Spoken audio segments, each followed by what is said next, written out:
ಈಗ ಮುಖ್ಯಾಂಶ. ಕೋಲಾರ ಜಿಲ್ಲೆ ಶ್ರೀನಿವಾಸಪುರ ತಾಲೂಕಿನ ರಾಯಲಪಾಡು ಸಮೀಪದ ಸುಣ್ಣಕಲ್ಲು ಅರಣ್ಯ ಪ್ರದೇಶದಲ್ಲಿ ಚಿಂತಾಮಣಿ ಮದನಪಲ್ಲಿ ಮಾರ್ಗದ ಮುಖ್ಯ ರಸ್ತೆಯಿಂದ ಕೇವಲ 4-5 ಕಿಲೋಮೀಟರ್ ದೂರದಲ್ಲಿದೆ ಯರ್ರಕೊಂಡ ಗಂಗಮ್ಮ ದೇವಿ ದೇವಾಲಯ. ಹಲವಾರು ವರ್ಷಗಳಿಂದ ಭಕ್ತಾದಿಗಳ ಇಷ್ಟಾರ್ಥಗಳನ್ನು ಪೂರೈಸಿಕೊಂಡು ಬರುತ್ತಿರುವ ಯರ್ರಕೊಂಡ ಗಂಗಮ್ಮ ದೇವಿ ದೇವಾಲಯದಲ್ಲಿ ಪ್ರತಿ ಭಾನುವಾರ ಮತ್ತು ಮಂಗಳವಾರ ವಿಶೇಷ ಪೂಜಾ ಕಾರ್ಯಕ್ರಮಗಳು ನಡೆಯುತ್ತವೆ. ಈ 2 ದಿನಗಳಂದು ಭಕ್ತಾದಿಗಳು ಕುಟುಂಬ ಸಮೇತರಾಗಿ ಬಂದು ಗಂಗಮ್ಮ ದೇವಿಯವರಿಗೆ ವಿಶೇಷ ಪೂಜೆಗಳನ್ನು ಸಲ್ಲಿಸಿ ದೇವರ ಕೃಪೆಗೆ ಪಾತ್ರರಾಗುತ್ತಾರೆ. ಯರ್ರಕೊಂಡ ಗಂಗಮ್ಮ ದೇವಿ ದೇವಾಲಯದಲ್ಲಿ ಪ್ರತಿ ವರ್ಷ ಹೊಸ ವರ್ಷದ ಮೊದಲನೇ ದಿನ ಯರ್ರಕೊಂಡ ಗಂಗಮ್ಮ ದೇವಿ ದೇವಾಲಯದಲ್ಲಿ ಜಾತ್ರಾ ಮಹೋತ್ಸವ ನಡೆಯಲಿದೆ. ಹೊಸ ವರ್ಷದ ಮೊದಲನೇ ದಿನವಾದ ಗುರುವಾರ ಗಂಗಮ್ಮ ದೇವಿ ದೇವಾಲಯಕ್ಕೆ ಶ್ರೀನಿವಾಸಪುರ, ಕೋಲಾರ, ಚಿಂತಾಮಣಿ, ಮದನಪಲ್ಲಿ ಮತ್ತಿತರ ಕಡೆಗಳಿಂದ ಸಾವಿರಾರು ಸಂಖ್ಯೆಯಲ್ಲಿ ಭಕ್ತಾದಿಗಳು ಆಗಮಿಸಿ ಗಂಗಮ್ಮ ದೇವಿಯವರಿಗೆ ವಿಶೇಷ ಪೂಜೆಗಳನ್ನು ಸಲ್ಲಿಸಿ ದೇವರ ಕೃಪೆಗೆ ಪಾತ್ರರಾದರು. ಇನ್ನು ದೇವಾಲಯಕ್ಕೆ ಆಗಮಿಸಿದ ಎಲ್ಲ ಭಕ್ತಾದಿಗಳಿಗೆ ಜೆಡಿಎಸ್ ಮುಖಂಡ ಭೀಮಕುಂಟಪಲ್ಲಿ ಶಿವಾರೆಡ್ಡಿ ಕುಟುಂಬದವರು, ದೇವಾಲಯ ಕಮಿಟಿಯವರು ಹಾಗೂ ದಾನಿಗಳು ಉಚಿತವಾಗಿ ಊಟದ ವ್ಯವಸ್ಥೆಯನ್ನು ಮಾಡಿದ್ದರು. ಇನ್ನು ಹೊಸ ವರ್ಷದ ಪ್ರಯುಕ್ತ ದೇವಾಲಯಕ್ಕೆ ಆಗಮಿಸಿದ ಭಕ್ತಾದಿಗಳಿಗೆ ಯಾವುದೇ ರೀತಿಯ ತೊಂದರೆ ಆಗದಂತೆ ರಾಯಲಪಾಡು ಹಾಗೂ ಗೌನಪಲ್ಲಿ ಪೊಲೀಸರು ಹಾಗೂ ಅರಣ್ಯ ಇಲಾಖೆ ಅಧಿಕಾರಿಗಳಿಂದ ಸೂಕ್ತ ಪೊಲೀಸ್ ಬಂದೋಬಸ್ತ್ ವ್ಯವಸ್ಥೆ ಮಾಡಲಾಗಿತ್ತು.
ನ್ಯೂಸ್ ವೀಕ್ಷಕರಿಗೆ ಹೊಸ ವರ್ಷದ ಆರ್ಥಿಕ ಶುಭಾಶಯಗಳು.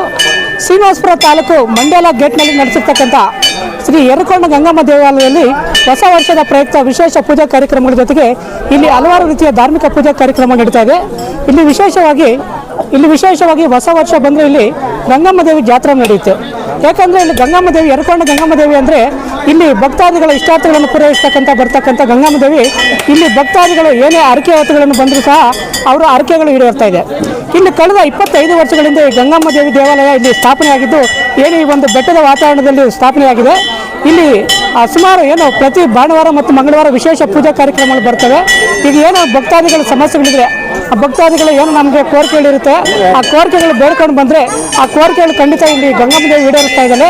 ಅದೇ ರೀತಿ ಇಲ್ಲಿ ಪ್ರತಿ ವರ್ಷ ಏನು ಹೊಸ ವರ್ಷದ ಪ್ರಯುಕ್ತ ಜನವರಿ 1ನೇ ತಾರೀಕು ಜಾತ್ರಾ ಮಹೋತ್ಸವ ಅದ್ದೂರಿಯಾಗಿ ನಡೆಯುತ್ತೆ. ಇಲ್ಲಿ ಶ್ರೀನಿವಾಸಪುರ, ಬೆಂಗಳೂರು, ಮದನಪಲ್ಲಿ, ಕೋಲಾರ ಸೇರಿದಂತೆ ಮತ್ತಿತರ ಭಾಗಗಳಿಂದ ಸಾವಿರಾರು ಸಂಖ್ಯೆಯಲ್ಲಿ ಭಕ್ತಾದಿಗಳು ಇಲ್ಲಿ ದೇವಾಲಯಕ್ಕೆ ಆಗಮಿಸ್ತಾರೆ. ಈ ದೇವಾಲಯದ ಬಗ್ಗೆ ಇಲ್ಲಿ ಇರ್ತಕ್ಕಂಥ ಏನು ಅರ್ಚಕರಿದ್ದಾರೆ, ಪೂಜಾರಿಗಳಿದ್ದಾರೆ, ಆ ದೇವಾಲಯದ ಹಿಸ್ಟ್ರಿ ಬಗ್ಗೆ ಇಲ್ಲಿ ಅವರೊಂದಿಗೆ ಮಾತಾಡೋಣ. ಸರ್ ನಮಸ್ತೆ. ಇಲ್ಲಿ ದೇವಾಲಯ ಎಷ್ಟು ವರ್ಷಗಳಿಂದ ಪ್ರಾರಂಭವಾಯಿತು? ಇಲ್ಲಿ ಏನೇನು ಕಾರ್ಯಕ್ರಮ? ಮೊದಲಿಗೆ ನನ್ನ ಹೆಸರು Hanumantha Reddy, retired head master.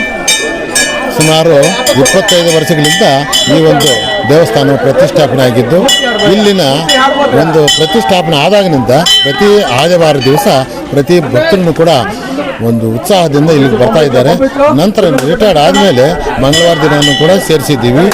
ಇಲ್ಲಿಗೆ ಬರ್ತಕ್ಕಂತಹ ಮಹಾಭಕ್ತರೆಲ್ಲರೂ ಕೂಡ, ಅವರ ಭಕ್ತ ಮಹಾಶಯರೆಲ್ಲರೂ ಕೂಡ ಬಳೆ ಮತ್ತು ನಿಂಬೆಹಣ್ಣುಗಳನ್ನು ತರ್ತಕ್ಕಂಥ ಕಾರ್ಯಕ್ರಮ ಉಂಟು. ಮತ್ತು ಇಲ್ಲಿಗೆ ತಗೊಂಡು ಬಂದು ಆ ಬಳೆಯನ್ನು ಇಲ್ಲಿ ಆಯಮ್ಮನ ಪಾದಗಳ ಮೇಲೆ, ಯರ್ರಕೊಂಡ ಗಂಗಮ್ಮನ ಪಾದಗಳ ಮೇಲೆ ಸಮರ್ಪಿಸಿದ ನಂತರ ಆ ಬಳೆ ಅವರು ಸ್ವೀಕರಿಸಿದಾಗ ಅವರಿಗೆ ಮಹತ್ವವಾದ ಶಕ್ತಿ ಫಿಸಿಕಲಿ, ಮೆಂಟಲಿ, ಫೈನಾನ್ಸಲ್ಲಿ ಒದಗುತ್ತೆ ಅಂತಂದು ಇಲ್ಲಿ ಪ್ರತೀತಿ ಇದೆ. ಮೊದಲಿನಿಂದನೂ ಕೂಡ ಅಷ್ಟೇ. ಮತ್ತು ನಿಂಬೆಹಣ್ಣನ್ನು ಆಯಮ್ಮನ ಪಾದಗಳ ಮೇಲೆ ಸಮರ್ಪಿಸಿದ ನಂತರ ಆ ನಿಂಬೆಹಣ್ಣು ಮನೆಗೆ ಎತ್ಕೊಂಡು ಹೋಗಿಬಿಟ್ಟು ಜ್ಯೂಸ್ ಟೈಪ್ ಮಾಡಿಬಿಟ್ಟು ಅವ್ರ ಮನೆಯಲ್ಲಿರ್ತಕ್ಕಂಥ ಸಕ್ಕರೆ ನೀರು ಹಾಕಿಬಿಟ್ಟು ಅದಕ್ಕೆ ಒಂದಿಷ್ಟು ಚಿಟಿಕೆಯಷ್ಟು ಭಂಡಾರ ಹಾಕಿ ಈ 3 ದೇವರುಗಳು, ವಿಶ್ವದೇವತೆಗಳಿದ್ದಾರಲ್ಲ, ಗಂಗೆ, ಭೂದೇವಿ, ನೆಕ್ಸ್ಟ್ ಸೂರ್ಯ, ಈ 3 ಜನ ಕೂಡ ವಿಶ್ವದೇವತೆಗಳು, ಪರಿಸರ ದೇವತೆಗಳು ಅಂತ ಕರಿತೀವಿ ನಾವು. ಈ 3 ದೇವತೆಗಳನ್ನು ಪ್ರಾರ್ಥನೆ ಮಾಡಿಕೊಂಡು ಒಂದಿಷ್ಟು ಲೋಟದಷ್ಟು ಒಂದು ಜ್ಯೂಸ್ ಕುಡಿದಾಗ ಅವ್ರಿಗೆ ಆತ್ಮಸ್ಥೈರ್ಯ, ಮಾನಸಿಕ ಸ್ಥೈರ್ಯ ಸುಧಾರಿಸ್ತಕ್ಕಂಥ ಮಹತ್ವದ ಶಕ್ತಿ ಸಿಕ್ಕುತ್ತೆ ಅನ್ನುವ ಒಂದು ಪ್ರತೀತಿ ಇದೆ. ಮೊದಲಿನಿಂದ ಭಕ್ತರೆಲ್ಲರೂ ಕೂಡ ಈ ರೀತಿಯಾಗಿ ಅವರ ಕಷ್ಟ ಕಾರ್ಪಣ್ಯಗಳನ್ನ, ಇಷ್ಟಾರ್ಥಗಳನ್ನು ನೆರವೇರಿಸ್ತಕ್ಕಂಥ ಒಂದು ಪುಣ್ಯಕ್ಷೇತ್ರವಾಗಿದೆ. ಇಲ್ಲಿಗೆ ಮತ್ತೆ ಪ್ರತಿ ಭಾನುವಾರ ಮತ್ತು ಮಂಗಳವಾರ ದಿವಸ ಹರಕೆ ಹೊರತಕ್ಕಂತಹ ಕಾರ್ಯಕ್ರಮ ಉಂಟು.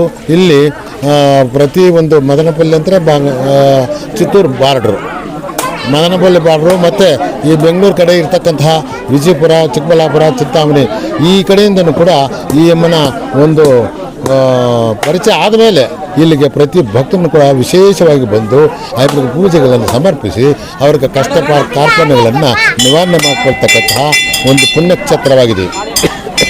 ನಂತರ ಇಲ್ಲಿನ ಪ್ರತಿ ವರ್ಷದಲ್ಲಿ ಶಿವರಾತ್ರಿ ಜನವರಿ 1ನೇ ತಾರೀಕಿನ ದಿವಸ ವಿಶೇಷವಾಗಿ ಅದ್ಭುತವಾಗಿ ಈ ಒಂದು ಪೂಜಾ ಕಾರ್ಯಕ್ರಮಗಳು ಅದ್ಭುತವಾಗಿ ನಡೆಯುತ್ತೆ. ಇಲ್ಲಿಗೆ ಬಂದೋಬಸ್ತಕ್ಕೂ ಕೂಡ ನಮ್ಮ ಶ್ರೀನಿವಾಸಪುರ ತಾಲೂಕಿನ ರಾಯಲಪಾಡು ಮತ್ತು ನೆಲಂಗ ಹೋಬಳಿಯ ಮತ್ತು ಗಹನಪಲ್ಲಿ ಹೋಬಳಿಯ ಎಲ್ಲ ಪೊಲೀಸ್ ಅಧಿಕಾರಿಗಳು ಸಹ ಸಹಕರಿಸಿದ್ದಕ್ಕೋಸ್ಕರವಾಗಿ ಈ ಕಾರ್ಯಕ್ರಮ ಯಶಸ್ವಿಯಾಗಿ ನಡೆಯುತ್ತೆ. ಅದರ ಜೊತೆಗೆ ನಿಮ್ಮಂಥ ಒಂದು ಸುದ್ದಿ ಮಾಧ್ಯಮ, ದೃಶ್ಯ ಮಾಧ್ಯಮದವರು ಕೂಡ ಈ ಒಂದು ವಿಷಯವನ್ನು ಪ್ರಸ್ತಾಪನೆ ಮಾಡಿ ಇನ್ನೂ ಹೆಚ್ಚು ಜನರು ಇಲ್ಲಿಗೆ ಭಕ್ತರು ಬರ್ತಕ್ಕಂತಹ ಕಾರ್ಯಕ್ರಮ ಹಮ್ಮಿಕೋಬೇಕಂತಂದು ಮಾಧ್ಯಮದವರಲ್ಲೂ ಕೂಡ ಪ್ರಾರ್ಥನೆ ಮಾಡ್ಕೊತೀನಿ. ನಂತರ ಇಲ್ಲಿಗೆ ಬರ್ತಕ್ಕಂತಹ ಭಕ್ತರನ್ನು ಕೂಡ ನಿಷ್ಠೆಯಿಂದ ಬಳೆ ಮತ್ತು ನಿಂಬೆಹಣ್ಣನ್ನು ಈ ಸನ್ನಿಧಾನಕ್ಕೆ ತಗೊಂಡು ಬರಬೇಕು ಅಂತಂದು ನಿಮ್ಮಲ್ಲಿ ಭಕ್ತರಲ್ಲಿ ಇನ್ನಿತರ ಭಕ್ತರಲ್ಲಿ ಪ್ರಾರ್ಥನೆ ಮಾಡ್ಕೊತೀವಿ. ಇಲ್ಲಿ ಮತ್ತು ಚಕ್ಕ ಭಜನೆ, ಹರಿಭಜನೆ, ಈ ಭಜನೆಗಳೆಲ್ಲ ಸಾಂಸ್ಕೃತಿಕ ಕಾರ್ಯಕ್ರಮ ಕೂಡ ನೆರವೇರಿಸ್ತೀವಿ. ಯಾವುದೋ ಒಂದು ಬಿಡಲ್ಲ. ಗ್ರಾಮೀಣ ಪ್ರದೇಶದಲ್ಲಿ ಚಕ್ಕ ಭಜನೆ, ಹರಿಭಜನೆ ಅಂತಕ್ಕಂಥದ್ದಿದೆ. ಅದನ್ನು ನಾವು ಪುನಃ ಸ್ಥಾಪನೆ ಮಾಡಬೇಕು ಅಂತಕ್ಕಂಥ ಮುಸ್ಲಿಂ ಬಾಂಧವರು ಕೂಡ ಈ ಪೂಜಾ ಕಾರ್ಯಕ್ರಮಕ್ಕೆ ಪುಣ್ಣೂರು ಮತ್ತು ಚಿಂತಾಮಣಿ ಈ ಕಡೆಯಿಂದ ಮುಸ್ಲಿಂ ಬಾಂಧವರು ಕೂಡ ವಿಶೇಷವಾಗಿ ಪೂಜಾ ಕಾರ್ಯಕ್ರಮಕ್ಕೆ ಆಗಮಿಸ್ತಾರೆ. ಇಲ್ಲಿ ಆ ದೇವರು ಎಲ್ಲ ಭಕ್ತರಿಗೂ, ಎಲ್ಲ ಮಾನವ ಮನುಕುಲ ಜಲಚರ ಭೂಚರ ಪ್ರಾಣಿಗಳಿಗೆ ಬೇಕಾಗಿರ್ತಕ್ಕಂಥ ಮೂಲಭೂತ ಪ್ರತ್ಯಕ್ಷ ದೇವತೆ ಅಂದರೆ ಗಂಗೆ. ಆ ಗಂಗೆ ಆರಾಧನೆಗಾಗಿ ಎಲ್ಲ ಮತ ಬಾಂಧವರೆಲ್ಲರೂ ಕೂಡ ಇಲ್ಲಿಗೆ, ಎಲ್ಲ ಧರ್ಮೀಯರು ಕೂಡ ಇಲ್ಲಿಗೆ ಆಗಮಿಸ್ತಕ್ಕಂತಹ ಒಂದು ಕಾರ್ಯಕ್ರಮ ಆಗಿದೆ. ಅದಕ್ಕೋಸ್ಕರ ಈ ಒಂದು ಕಾರ್ಯಕ್ರಮದಲ್ಲಿ ಎಲ್ಲ ನಮ್ಮ ಶ್ರೀನಿವಾಸಪುರ ತಾಲೂಕಿನ ಚಿಕ್ಕಬಳ್ಳಾಪುರ ಮತ್ತು ಚಿಕ್ಕಬಳ್ಳಾಪುರ ಜಿಲ್ಲೆಯ, ಕೋಲಾರ ಜಿಲ್ಲೆಯ ಎಲ್ಲ ಜನನಾಯಕರು ಇಲ್ಲಿಗೆ ಬಂದು ಇನ್ನಷ್ಟು ಮೂಲಭೂತ ಸೌಕರ್ಯಗಳನ್ನು ಒದಗಿಸಿಕೊಡಬೇಕು ಅಂತಂದು ನಿಮ್ಮಲ್ಲಿ ಮಾಧ್ಯಮದ ಮುಖಾಂತರ ಅವರನ್ನು ಪ್ರಾರ್ಥನೆ ಮಾಡ್ಕೊತೀನಿ. ದಯವಿಟ್ಟು ಇಲ್ಲಿಗೆ ಬಂದು ಈ ಒಂದು ಕ್ಷೇತ್ರವನ್ನು ಅದ್ಭುತವಾಗಿ ರಾಜ್ಯ ಮಟ್ಟದ ಈಕೋ ಪ್ರವಾಸಿ ತಾಣವನ್ನಾಗಿ ಮಾಡಬೇಕು ಅಂತಂದು ಅವರಲ್ಲಿ ಸಹ ಮನವಿ ಮಾಡ್ಕೊತೀನಿ. ಓಕೆ, ಇದಿಷ್ಟು ಏನು ಇಲ್ಲಿ ಇರ್ತಕ್ಕಂಥ ಹನುಮಂತ ರೆಡ್ಡಿ ಅವರು ನಮ್ಮೊಂದಿಗೆ ಮಾತಾಡಿದ್ದಾರೆ. ಇಲ್ಲಿ ವಿಶೇಷವಾಗಿ ಧರ್ಮದರ್ಶಿಗಳು ಹನುಮಂತ ರೆಡ್ಡಿ ಅವರು ಇಲ್ಲಿ ವಿಶೇಷವಾಗಿ ಮಾತಾಡಿದ್ದಾರೆ. ಇಲ್ಲಿ ಏನೇನು ನಡೆಯುತ್ತೆ, ಏನೇನು ಕಾರ್ಯಕ್ರಮ ನಡೆಯುತ್ತೆ, ಮತ್ತು ಇಲ್ಲಿ ಭಕ್ತಾದಿಗಳಿಗೆ ಏನೇನು ಬರ್ತಾರೆ, ಆ ಭಕ್ತಾದಿಗಳ ಬೇಡಿಕೆಗಳು ಯಾವ ರೀತಿ ಈಡೇರುತ್ತದೆ ಅನ್ನೋದ್ರ ಬಗ್ಗೆ ತಿಳಿಸಿದ್ದಾರೆ. ಮತ್ತು ವಿಶೇಷವಾಗಿ ಇಲ್ಲಿ ಶಿವರಾತ್ರಿ ಮತ್ತು ಜನವರಿ 1ಕ್ಕೆ ವಿಶೇಷ ಪೂಜಾ ಕಾರ್ಯಕ್ರಮ ನಡೀತವೆ. ಇಲ್ಲಿ ಶ್ರೀನಿವಾಸಪುರ ಚಿಂತಾಮಣಿ ಮದನಪಲ್ಲಿ ಮಾರ್ಗ ಮಧ್ಯದ ಏನು ಮಂಡ್ಯಾಲ ಗೇಟ್ನಲ್ಲಿ ಇರ್ತಕ್ಕಂಥ ಒಂದು, ಅಲ್ಲಿಂದ ಸುಮಾರು 2 ಕಿಲೋಮೀಟರ್ ದೂರದಲ್ಲಿ ಇರ್ತಕ್ಕಂಥ ಯರಕೊಂಡ ಬೆಟ್ಟದಲ್ಲಿ ಪ್ರತಿ ವರ್ಷ ಏನು ಜನವರಿ 1ರಂದು ವಿಶೇಷ ಪೂಜಾ ಕಾರ್ಯಕ್ರಮ ನಡೀತದೆ. ಭಕ್ತಾದಿಗಳು ಏನೇ ತಮ್ಮ ಅರಿಕೆ ಬೇಡಿಕೆಗಳಿದೆ ದಯವಿಟ್ಟು ಈ ಗಂಗಮ್ಮ ದೇವಾಲಯಕ್ಕೆ, ಯರಕೊಂಡ ಗಂಗಮ್ಮ ದೇವಾಲಯಕ್ಕೆ ಭೇಟಿ ನೀಡಿ. ಇಲ್ಲಿ ಭೇಟಿ ನೀಡಿದರೆ ನಿಮ್ಮ ಕಷ್ಟ ಕಾರ್ಪಣ್ಯಗಳು ಈಡೇರುತ್ತವೆ ಅಂತ ಮಾತು ಧರ್ಮದರ್ಶಿಗಳಾದ ಹನುಮಂತ ರೆಡ್ಡಿ ಅವರು ತಿಳಿಸಿದ್ದಾರೆ. ಮತ್ತು ಭಕ್ತಾದಿಗಳು ದಯವಿಟ್ಟು ಇಲ್ಲಿ ಒಂದು ಸುತ್ತಮುತ್ತಲ ವಾತಾವರಣ ಕೂಡ ಚೆನ್ನಾಗಿರುತ್ತೆ. ಬೆಟ್ಟದ ತಪ್ಪಲಿನಲ್ಲಿ ದೇವಾಲಯ ಇರೋದ್ರಿಂದ ಇಲ್ಲಿ ಎಲ್ಲ ರೀತಿಯ ತುಂಬ ನೋಡೋಕ್ಕೆ ನ್ಯಾಚುರಲ್ ಆಗಿರುತ್ತೆ. ಇಲ್ಲಿ ಎಲ್ಲರೂ ಭಕ್ತಾದರು ಬಂದು ದೇವಿಯ ದರ್ಶನ ಪಡೆಯಬೇಕಾಗಿ ವಿನಂತಿ. ಬೀದಿಯಪ್ಪ, ಈ ನ್ಯೂಸ್ ಚಿಂತಾಮಣಿ. ಹೊಸ ವರ್ಷದ ಆರ್ಥಿಕ ಶುಭಾಶಯಗಳು. ಇವತ್ತು ಶ್ರೀನಿವಾಸಪುರ ತಾಲೂಕು ಮಂಡ್ಯಾಲ ಕ್ರಾಸ್ನಲ್ಲಿರ್ತಕ್ಕಂಥ ಶ್ರೀ ಯರಕೊಂಡ ಗಂಗಮ್ಮ ದೇವಿ ದೇವಾಲಯದಲ್ಲಿ ವಿಶೇಷವಾಗಿ ಹೊಸ ವರ್ಷದ ಪ್ರಯುಕ್ತ ವಿಶೇಷ ಪೂಜಾ ಕಾರ್ಯಕ್ರಮ ನಡೀತಾ ಇದೆ. ಇಲ್ಲಿ ಈ ಪೂಜಾ ಕಾರ್ಯಕ್ರಮದಲ್ಲಿ ಸಾವಿರಾರು ಜನ ಭಕ್ತಾದಿಗಳು ಆಗಮಿಸ್ತಾ ಇದ್ದಾರೆ. ಈ ಸಾವಿರಾರು ಸಂಖ್ಯೆಯಲ್ಲಿ ಭಕ್ತಾದಿಗಳು ಏನು ಬರ್ತಾ ಇದ್ದಾರೆ ಅವರಿಗೆಲ್ಲ ಆ ಭೀಮಗುಂಟಪಲ್ಲಿ ಶಿವಾರೆಡ್ಡಿ ಕುಟುಂಬದವರು ಊಟದ ವ್ಯವಸ್ಥೆ ಮಾಡಿದ್ದಾರೆ. ಇದರ ಬಗ್ಗೆ ಅವರು ಏನು ಹೇಳ್ತಾರೆ ಕೇಳೋಣ ಬನ್ನಿ. ಸರ್ ನಮಸ್ತೆ. ನೀವು ಪ್ರತಿ ವರ್ಷ ಇಲ್ಲಿ ಏನು ಹೊಸ ವರ್ಷದ ಪ್ರಯುಕ್ತ ಇಲ್ಲಿ ವಿಶೇಷ ಪೂಜಾ ಕಾರ್ಯಕ್ರಮ ನಡೆಯುತ್ತೆ, ಮತ್ತು ಸಾವಿರಾರು ಜನ ಭಕ್ತಾದಿಗಳು ಇಲ್ಲಿ ಬರ್ತಾರೆ, ಅವರಿಗೆಲ್ಲ ಊಟದ ವ್ಯವಸ್ಥೆ ಮಾಡ್ತಾರೆ. ಇದ್ರ ಬಗ್ಗೆ ಏನು ಹೇಳ್ತೀರಿ ಸರ್? ಈಗ ನಾನು 20 ವರ್ಷದ ಹಿಂದೆ ಮೊದಲಿಗೆ ಹೊಸ ವರ್ಷದ ಶುಭಾಶಯಗಳು ಸಮಸ್ತ ಜನತೆಗೆ. 2026ನೇ ಶುಭಾಶಯಗಳೊಂದಿಗೆ ನಾನು ಸುಮಾರು 20 ವರ್ಷಗಳ ಹಿಂದೆ ಈ ಒಂದು ಬೆಟ್ಟಕ್ಕೆ ನನ್ನನ್ನು ಕರ್ಕೊಂಡು ಬಂದರೆ ಯಾರು, ನನಗೆ ಗೊತ್ತಿಲ್ಲ. ನಮ್ಮೂರ ಪಕ್ಕದಲ್ಲೇ ಇದ್ದರೂ ಕೂಡ ನಾನು ಯಾವತ್ತೂ ಇಲ್ಲಿ ಬಂದಿರಲಿಲ್ಲ. ಅವತ್ತು ಬಂದಾಗ ನಮಗೆ ಸ್ವರ್ಗ ಎಲ್ಲಿದೆ ಅಂತ ನನಗೆ ಗೊತ್ತಾಯಿತು. ಅಂದರೆ ಸ್ವರ್ಗದ ವಾತಾವರಣ, ಅಂದರೆ ಇಂಥ ವಾತಾವರಣ ನಮ್ಮಲ್ಲಿ ಇದೆ ಅಂತಂದರೆ ನಮಗೆ ನಂಬಕ್ಕೆ ಆಗ್ತಾಯಿಲ್ಲ. ಅಂಥ ಒಂದು ಸ್ವರ್ಗದಲ್ಲಿ ಆ ತಾಯಿ ಗಂಗಾ ಮಾತೆ ಇಲ್ಲಿ ನೆಲೆಸಿದ್ದಾರೆ. ಆದರೆ ನನಗೆ ಆ ತಾಯಿಯನ್ನು ನೋಡಿದ ತಕ್ಷಣ ನನಗೆ ಏನೋ ಒಂದು ರೋಮಾಂಚನ, ಒಂದು ಭಾವನೆ ವ್ಯಕ್ತವಾಯಿತು. ಅದರಲ್ಲಿ ನಾನು ಬಂದಾಗ ಇಲ್ಲಿ ಯಾವುದೋ ಒಂದು ನೀರಿನ ವ್ಯವಸ್ಥೆ ಇಲ್ಲ, ಊಟದ ವ್ಯವಸ್ಥೆ ಇಲ್ಲ, ಪ್ರಸಾದದ ವ್ಯವಸ್ಥೆ ಇಲ್ಲ. ಇಂಥ ಒಂದು ಸಂದರ್ಭದಲ್ಲಿ ನಾನು ಅಂದ್ಕೊಂಡೆ ಅವತ್ತು, ಅಲ್ಲೇ ಇಲ್ಲಿ ಏನಾದರೂ ಒಂದು ಮಾಡಬೇಕು, ಪಾಪ ಜನ ಈ ನೀರು ಇಲ್ಲದೆ ಒದ್ದಾಡ್ತಾ ಇದ್ದಾರೆ ಅಂತೇಳಿ ಅವತ್ತು ಪ್ರಾರಂಭ ಮಾಡಿದ್ದು ನಾವು. ಇವತ್ತಿನ ತನಕ ಕರೋನಾನಲ್ಲಿ ಒಂದು 3 ವರ್ಷ ನಾವು ಬಿಟ್ಟಿದ್ವಿ. ಆದರೆ ಇವತ್ತಿನ ತನಕ ನಾವು ಪ್ರತಿ ವರ್ಷವೂ ಈ ಒಂದು ಕಾರ್ಯಕ್ರಮದಲ್ಲಿ ಪಾಲ್ಗೊಂಡು ನಮ್ಮ ಕುಟುಂಬ ಮತ್ತು ನಮ್ಮ ಸ್ನೇಹಿತರು ಎಲ್ಲ ಕೂಡ ಇದರಲ್ಲಿ ಪಾಲ್ಗೊಂಡು ಈ ಒಂದು ಕಾರ್ಯಕ್ರಮವನ್ನು ನಾವು ನಡೆಸ್ಕೊಡ್ತಾ ಇದ್ದೀವಿ. ನಮ್ಮ ತಂದೆ ತಾಯಿಯವರ ಹೆಸರಿನಲ್ಲಿ ನಾನು ಈ ಕಾರ್ಯಕ್ರಮವನ್ನು ನಡೆಸ್ಕೊಡ್ತಾ ಇದ್ದೇವೆ. ಎಷ್ಟು ಜನಕ್ಕೆ ಊಟದ ವ್ಯವಸ್ಥೆ ಮಾಡ್ತಾರೆ? ಸುಮಾರು ಇಲ್ಲಿ 50,000 ಜನ ಬರ್ತಾರೆ. ಅದರಲ್ಲಿ ಬೇರೆ ಬೇರೆಯವರೆಲ್ಲ ಕೂಡ ಇಟ್ಟಿದ್ದಾರೆ. ಕಾರ್ಮಿಕರು ಪಾಪ ಅವರಲ್ಲೂ ಶ್ರೀನಿವಾಸಪುರದವರು ಅವರು ಕೂಡ ಇಟ್ಟಿರ್ತಾರೆ. ನಾವು ಒಂದು 15ರಿಂದ 20,000 ಜನಕ್ಕೆ ನಾವು ನಮ್ಮ ಕಡೆಯಿಂದ ವ್ಯವಸ್ಥೆ ಇರುತ್ತೆ. ಓಕೆ ಥ್ಯಾಂಕ್ ಯು ಓಕೆ, ಇಲ್ಲಿ ಯರ್ರಕೊಂಡ ಗಂಗಮ್ಮ ದೇವಾಲಯ ಅನ್ನೋದು ಇದೇನು ಬೆಟ್ಟ ತಪ್ಪಲಿದೆ, ಇದೊಂದು ಸ್ವರ್ಗ ಇದ್ದಂಗೆ ಅಂತ ಶಿವರೆಡ್ಡಿಗಳು ತಿಳಿಸಿದ್ದಾರೆ. ಕಳೆದ 20 ವರ್ಷಗಳಿಂದ ಇಲ್ಲಿ ಬಂದಂಥ ಸಂದರ್ಭದಲ್ಲಿ ಜಾತ್ರಾ ಸಮಾವೇಶದಲ್ಲಿ ಬರುವಂಥ ಭಕ್ತಾದಿಗಳಿಗೆ ಊಟದ ವ್ಯವಸ್ಥೆ ಇಲ್ಲದೆ ಪರದಾಡ್ತಿದ್ರು. ಇದನ್ನು ಮನಗಂಡ ಭೀಮಗುಂಟಪಲ್ಲಿ ಶಿವರೆಡ್ಡಿ ಕುಟುಂಬದವರು ಪ್ರತಿ ವರ್ಷ ಕಳೆದ 25 ವರ್ಷಗಳಿಂದ ಇಲ್ಲಿಗೆ ಬರುವಂಥ ಭಕ್ತಾದಿಗಳಿಗೆ ಊಟದ ವ್ಯವಸ್ಥೆ ಮಾಡ್ತಾ ಇದ್ದಾರೆ. ಮುಂದೇನೂ ಸಹ ಅವ್ರು ಇದೇ ರೀತಿ ಮುಂದುವರ್ಸ್ಕೊಂಡು ಹೋಗಲಿ, ಅವ್ರ ಕುಟುಂಬಕ್ಕೆ ಗಂಗಮ್ಮ ದೇವಿ ಒಳ್ಳೆಯದು ಮಾಡಲಿ ಎಂದು ಆಶಿಸೋಣ.